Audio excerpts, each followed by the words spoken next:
Good morning. From the Heart, our morning daily devotional. The reading for today is entitled, Christ, the Passover Lamb, July 30th. In the blood from the cross, I have been washed from sin, but to be free from dross, still I will enter in. Deeper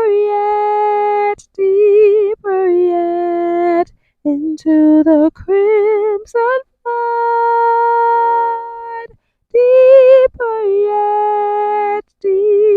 yet, under the precious blood. Exodus 12, verse 24. And he shall observe this thing for an ordinance to thee and to thy sons forever.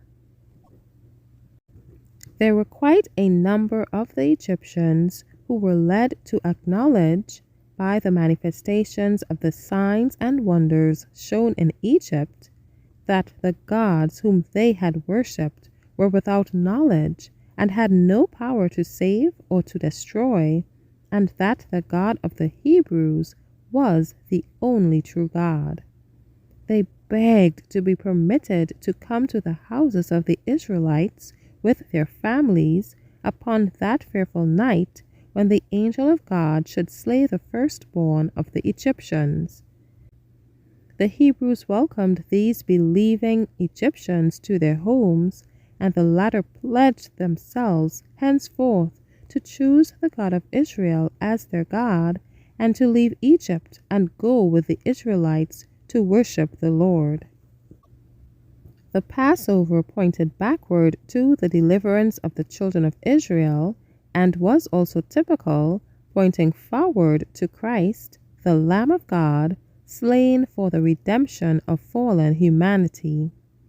The blood sprinkled upon the doorposts prefigured the atoning blood of Christ, and also the continual dependence of sinners upon the merits of that blood for safety from the power of Satan and for final redemption.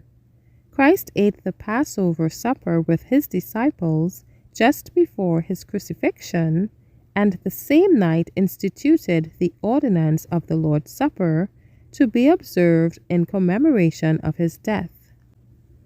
After partaking of the Passover with his disciples, Christ arose from the table and said unto them, With desire I have desired to eat this Passover with you before I suffer. He then performed the humiliating office of washing the feet of his disciples. Christ gave his followers the ordinance of washing feet for them to practice, which would teach them lessons of humility. The example of washing the feet of his disciples was given for the benefit of all who should believe in him. The salvation of men and women depends upon a continual application to their hearts of the cleansing blood of Christ. Therefore, the Lord's Supper was to be observed more frequently than the annual Passover. This solemn ordinance commemorates a far greater event than the deliverance of the children of Israel from Egypt. That deliverance was typical of the great atonement which Christ made by the sacrifice of his own life for the final redemption of his people. Thank you for listening. Shalom.